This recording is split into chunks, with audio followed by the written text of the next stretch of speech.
Lesson 17, Mentalism. Under the head of mentalism, we shall group that general class of occult phenomena which consists of the manifestation of what has been called mental influence, mind power, thought force, mental magic, mental suggestion, etc., the distinguishing feature of which is the exerting of the influence of one mind over other minds. This phase of occult phenomena is well known to the general public of today, by reason of the great interest which has been manifested in late years regarding the influence of the mind over physical states, and the investigations in literature which have resulted by reason thereof. But this power and the knowledge thereof is no new thing by any means. We find traces of it in the history of every one of the ancient people, as well as in the records of the nation of comparatively modern times. The hierophants of ancient Egypt, Chaldea, and Greece were adepts in all the various branches of mentalism and understood the true underlying principle far better than do the majority of the teachers and writers upon the subject today. The traditions and legends coming to us from old Atlantis inform us of the high degree of knowledge of these things were possessed by the wonderful people who inhabited what is now the lost continent. To understand mentalism, one must understand the nature of telepathy, or transference of thought. We hear much of telepathy in these later days in the many books and magazines devoted to the subject, in plays and the teaching of the various metaphysical cults which have sprung into prominence. Many are the theories advanced to account for the phenomena, and manifold is the error that has arisen from imperfect and incorrect statements of the underlying principles. On the one hand, we hear much of the theories of the ether waves which carry the thought vibrations, both being likened to and held as but higher forms of the other vibrations of the ether. On the other hand, we hear many theories which seek to account for the phenomena on supernatural grounds, the desirable forms being considered the evidence of divine power, and the undesirable being regarded as arising from diabolical sources. But there is nothing supernatural about the matter, nor are the waves and vibrations etheric. We have explained the matter in the preceding lesson, and have shown how the circulation of mind is sufficient to account for the phenomena. That the thought of man is an actual, moving force is a fact well known to all occultists, ancient and modern. That thought waves travel in currents and waves is a fact not only believed because of the ancient teachings, but also because those who are able to sense on the astral plane are able to see the passage of these thought waves and currents as they pass from one mind to another. Not only is thought force exerted consciously and with direct intent, but also unconsciously and with direct intent and purpose on the part of the person who exerts it. Thought is a real force as electricity, although it operates on an entirely different plane. It may be compared to magnetism and electricity, because it is the correspondence of the physical fine forces on the mental plane. But one must not make the mistake of supposing that these thought waves or currents or other forms of influence travel through the ether as do light, electricity, and material magnetism. On the contrary, they have nothing to do with the ether as a medium. They travel through the universal principle of mind.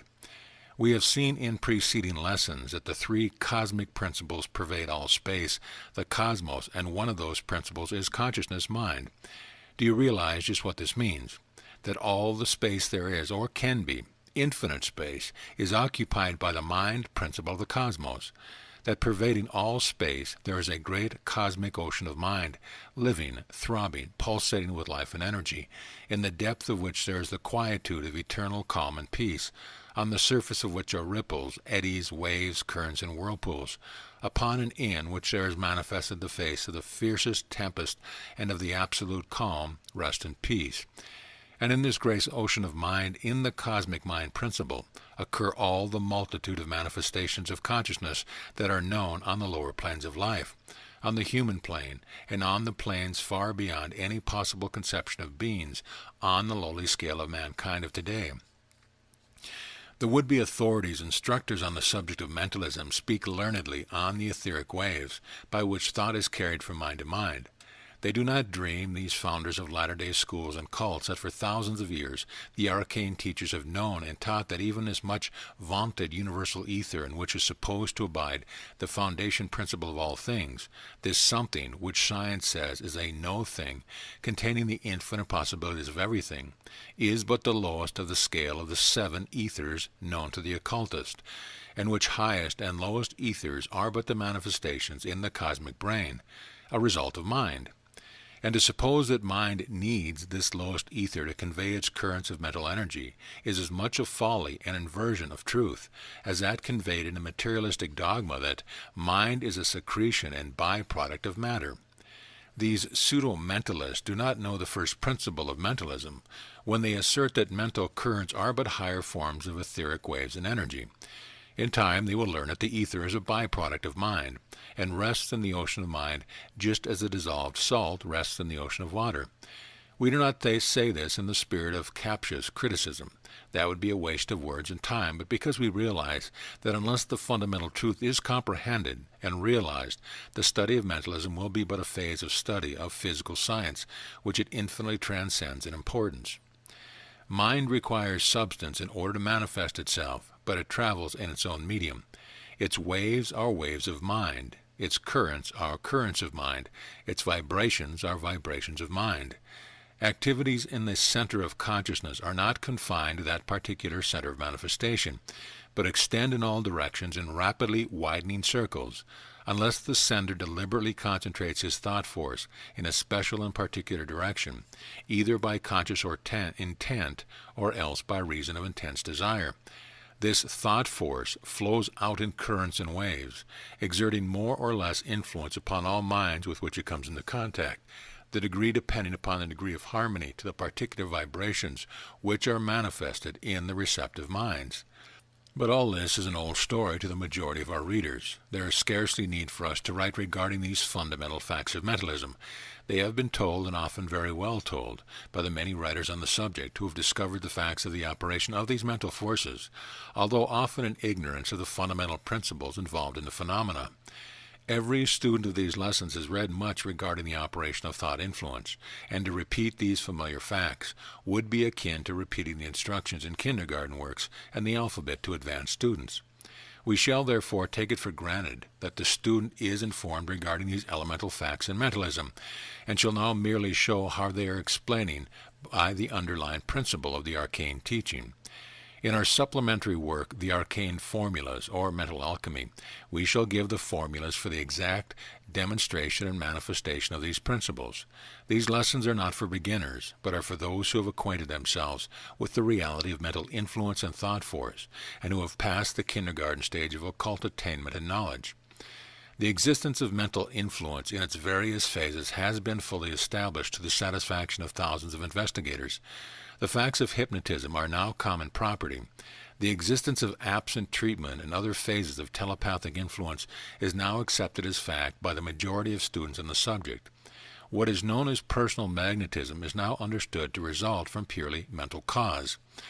The attractive power of thought, the drawing power of mind, the operation of the great law of mental attraction.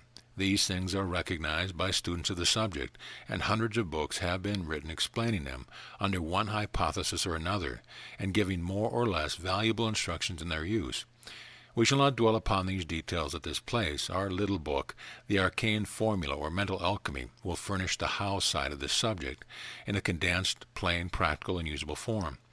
What we wish to do now is to acquaint you with the real underlying principle of mental influence, the one fact which illumines the entire subject, which has been known to and taught by the arcane teachers for thousands of years, but which does not seem to be known to the latter-day teachers along these lines. We ask you to pay close attention to what we have to say on this point, for when you grasp this underlying principle, you have the key to the whole range of phenomena.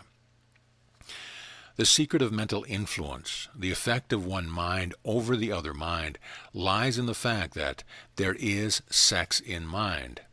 Under the law of opposites, in its phase of sex polarity, we find the interesting fact that there is to be found evidence of sex polarity on all planes of activity and all forms of activity, inorganic as well as organic. Sex polarity is manifested even by the atoms, in the attraction and repulsion. In electricity and magnetism, the polarity manifested is all along the lines of sex polarity. We explain this in our supplementary work entitled The Mystery of Sex, or Sex Polarity. And on the mental plane, this principle is found in full operation. The manifestation of will is the action of the masculine principle. Desire and imagination are phases of the feminine principle. Thought, reason, and intellectual activities result from the union of the two principles. Desire, the female principle of mind, arouses and attracts the will, the masculine element, and draws it into action. Imagination, another phase of the feminine principle, acts in the same way, but yet the action of will is the inciting cause of the activities of desire and imagination. The will can create only by its action upon the feminine principle of desire and imagination. It cannot create by itself. On the other hand, the feminine principles of desire and imagination cannot produce and create without the union with the will. This is merely the general outline of the activities. But here is where the explanation of mental influence is seen. Both the feminine desire and the masculine will of a person may be incited into activity by the will or desire, as the case may be of another person. The will of another person may incite and arouse the activity of one's desire and imagination, and render it to active that it will drag into action its own mate, the will of the person affected. And in the same way, a strong desire in the mind of a person may act to arouse into activity the will of another, taking the latter away from its lawful mate, the desire of the person affected. In the same way, two wills, that of the person affected and that of the person affecting, may struggle for the control, mastery, and possession of the desire and imagination of the first mentioned person.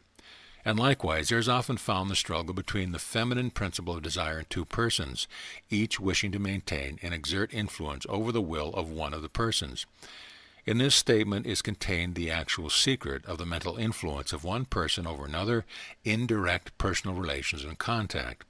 It is the secret underlying hypnotism, mental influence, personal magnetism, psychic influence, and all the other forms of direct mental influence. The same principle is operative in the case of mental influence at a distance. In it is found the explanation of the law of attraction, the drawing power of the mind, absent treatment, etc., as well as in the various forms of phenomena generally grouped together under the head of mental magic. There is found the effect of the masculine will principle in the thought waves and mental currents upon the feminine principle of desire in the minds of those affected. And likewise, there is found the attractive forces of the strong feminine desire thought waves or mental currents, which tend to attract and arouse into activity the masculine principle or will of those affected. It should be unnecessary to state that every person, male or female, has this dual principle of mind within him or her, the masculine and the feminine mental phases of mind.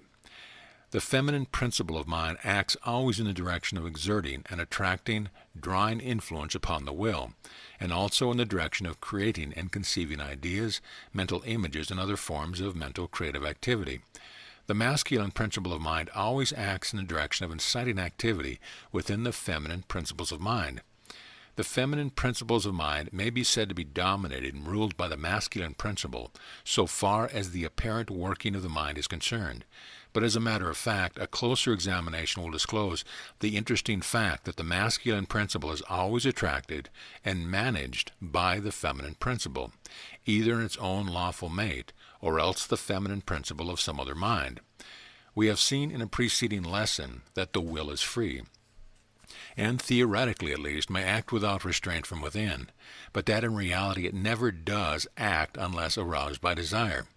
It can act as it pleases, but the pleases depends upon desire, the feminine principle. So that in mental phenomena, as in human life, while the masculine is apparently and theoretically the master as a matter of fact, the feminine causes her mate to do as she pleases, at the same time allowing him to think that it is he who pleases. The men and women of strong willpower who dominate all around them, and often those far removed from them in space, really emanate strong currents charged with willpower, which, coming in contact with the feminine principles in the minds of others, arouse the latter and cause a desire of those persons to be in accord with the will of the strong individual. Great masters of men possess this will to a great degree, and then work their will upon others in this way. Their influence is far felt and near, and they may make people do as they like by making them want to do that way, or else by causing them to fear, which is but a negative form of desire, as we have said in another lesson. In the same way, men of strong desire and imagination, feminine principles of the mind, may and do exert powerful influence over the minds and wills of others, and lead them their way.